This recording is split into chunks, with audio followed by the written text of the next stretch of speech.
यदि हम इस मनुष्य शरीर में कृपा सिंधु प्रभु की भक्ति नहीं प्राप्त कर पाए तो हमारा जीना एक मुर्दे के समान है। किन किन लक्षणों से युक्त उपासक को प्रभु प्यार करते हैं? सब पर प्रभु दया कर रहे हैं, सब प्रभु के जन ही हैं, पर जिनके अधीन प्रभु हो जाते, अहम भक्त पराधीनो, वो कैसी भक्ति होती है जो अखिल लोकों के स्वामी को, मायाधीश को अधीन कर देती है। अपने हृदय को उस भक्ति के दिव्य सद्गुणों से सजाओ। ये उन भक्तों के लक्षण हैं जिनको प्रभु प्यार करते, जिनके लिए कहते अहम भक्त पराधीनो। मद भक्तः सा मे प्रियः, वो मेरा भक्त मुझे बहुत प्रिय है जो ऐसे सद्गुण धारण करता है। कैसे सद्गुण धारण करता है? स्वयं सच्चिदानंद जगत गुरु भगवान श्री कृष्ण कह रहे हैं, अनपेक्षा सुचिर दक्ष उदासीनो गत व्यथः सर्वारंभ परित्यागी यो मद्भक्तः समे प्रियः। अनपेक्षा कैसी अंदर वृत्ति होती है तो उसे अनपेक्ष कहा जाता है। वर्णन कर रहे, चाहे कितनी बड़ी बाहर आपत्ति विपत्ति आ जाए, चाहे जितना चित्त प्रतिकूल चिंतन करने लगे, बहुत सुंदर बात है, बहुत सुंदर, बड़ी रसमयी बात है। अभी इसी क्षण आनंदित, बाहर चाहे जितनी प्रतिकूल परिस्थिति आ जाए और अंदर चाहे जितना प्रतिकूल चिंतन, परमार्थ से बिल्कुल प्रतिकूल चिंतन चित्त का हो रहा है, भयंकर से भयंकर परिस्थिति भीतर और बाहर दोनों है, पर उसका आश्रय है प्रभु, इसलिए वो आनंदित रहता है। ध्यान रखना, उस समय भी संतुष्ट है इनके, प्रभु है ना, ऐ चित्त ऐ मन तू कहां ले जाएगा, मेरे गोविंद है ना, मेरी किशोरी जो है ना, ये जो मेरापन अपनापन प्रभु की तरफ है, ये उसे भ्रष्ट नहीं होने देगा, ये निराश नहीं होने देगा, हताश नहीं होने देगा, क्योंकि आश्रय प्रभु का, बहुत जोर का ये बल है आश्रय। अनपेक्ष, किसी की भी कोई अपेक्षा नहीं। दूसरी बात कह रहे प्रभु, अनपेक्षा सुचिर दक्ष उदासीनो गतव्यथा। सुचि, जो मेरा भक्त होता है वो पवित्र होता है। पवित्रता का स्वरूप क्या है? ये शरीर अपवित्र है, इस शरीर का मैं से संबंध स्वीकृत करना एक बड़ी भारी अपवित्रता है।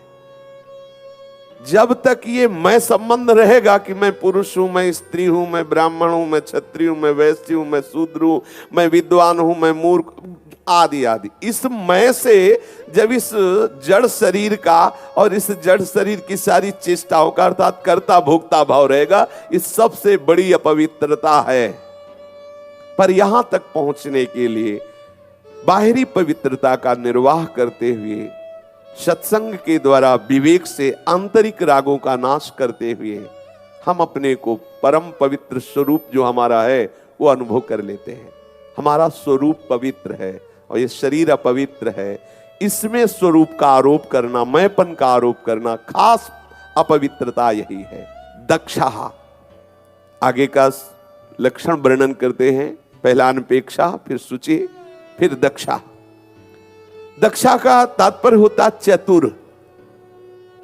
अपने लोग चतुर उसको समझते हैं जो दूसरे की संपत्ति हड़प ले, अधिक से अधिक भोग सामग्री का संग्रह कर ले, अपनी बात बनाकर सभा में विजय को प्राप्त, बोले बड़े चतुर हैं। लेकिन महापुरुषों ने उसे चतुर नहीं माना, उसे चतुर माना है कैसी भी परिस्थिति हो तुम्हारा नाम नहीं छूटा, तुम चतुर हो। यह चतुराई, जिसने इस अपने उद्देश्य को पूरा कर लिया, भगवत प्राप्ति कर ली, वही वास्तव में दक्ष है, वही चतुर है। ऐसा बुद्धिमतां बुद्धिर मनीषाच मनीषिणाम, यत् सत्य मनते नेह मरते नाप्नोति मामृतम। बुद्धिमानों की बुद्धिमानी, चतुरों की चतुराई की पराकाष्ठा इसी बात में है कि कोई विनाशी शरीर से अविनाशी परमात्मा को प्राप्त कर लिया। यह है दक्षा। बुद्धिमानों की बुद्धिमत्ता, चतुरों की चतुराई इसी बात में है, पराकाष्ठा है चतुराई की, कि नाशवान सामग्री से अविनाशी को प्राप्त कर लिया। इसीलिए वही चतुर है जो अपने समय को भगवत चिंतन में व्यतीत कर रहा है। फिर उदासीन, उदासीन, ये बहुत सुंदर सूत्र है। उदासीन का तात्पर्य है सबसे हमारा व्यवहार तो होगा ही, जो भी सामने आएगा बोले हंसी बोले बहु मान दे, सबसे हम प्रेम का व्यवहार करें, लेकिन हम किसी के गुण दोष से संबंध न रखे तो उदासीन है।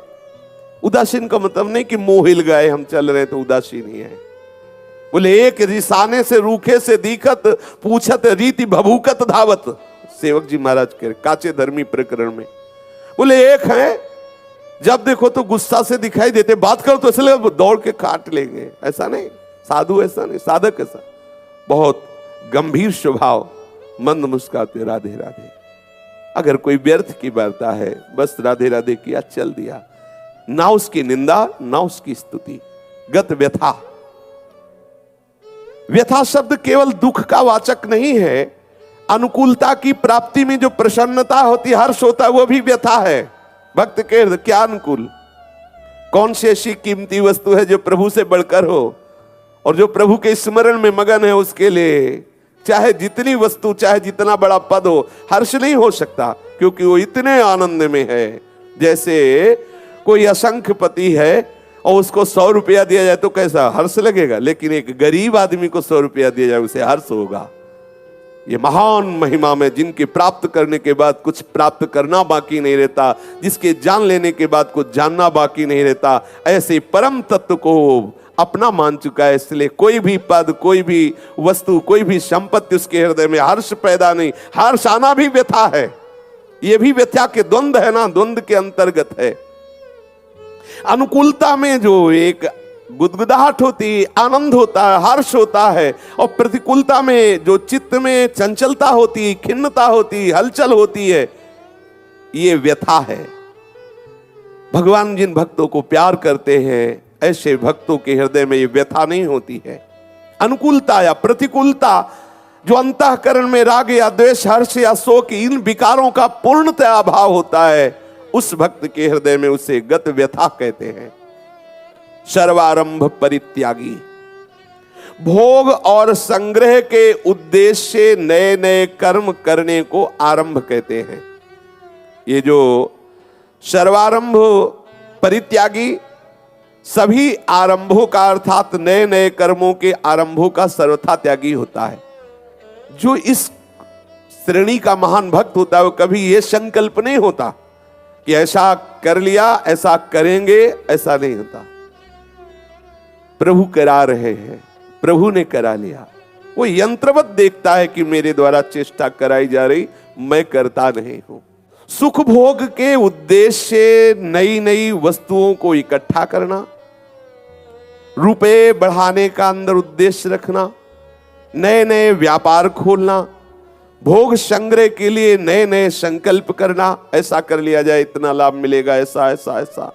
भक्त के पास फुर्सत नहीं, कौन चिंतन करे, वो तो प्रभु के चिंतन में मगन है। तभी तो अनपेक्षा हुआ, तभी वो शुचि हुआ, तभी वो दक्ष हुआ, तभी वो उदासीन, तभी वो गतिव्यथा हुआ, क्योंकि सतत प्रभु के चिंतन में, ऐसी ऊंचाई में है, अखंड चिंतन में। तो उसको फुर्सत कहाँ है कि वो किसी सांसारिक भोग सामग्री के चिंतन में लगे, उसके इकट्ठे करने का संकल्प करे, सांसारिक व्यापार का चिंतन करे। तो क्या उसके द्वारा संसार के कार्य नहीं होते? क्या होते? क्या इस स्थिति को केवल विरक्त महात्मा ही होते हैं क्या? नहीं, कितने ऐसे सदगृहस्थ स्थिति को ये अम्बरीश जी सदगृहस्थ ही थे और कितने ऐसे महापुरुष सदगृहस्थ हुए, तब से अब तक आगे भी होते रहेंगे। ये भगवान की सृष्टि है। जैसे असत आचरण वाले हैं तो ऐसे ही सत आचरण वाले भी रहेंगे। प्रभु का ऐसा लीला विलास कभी किसी का अभाव नहीं होता, ये उनकी सृष्टि पूर्ण है, तो ऐसे ही होते रहेंगे।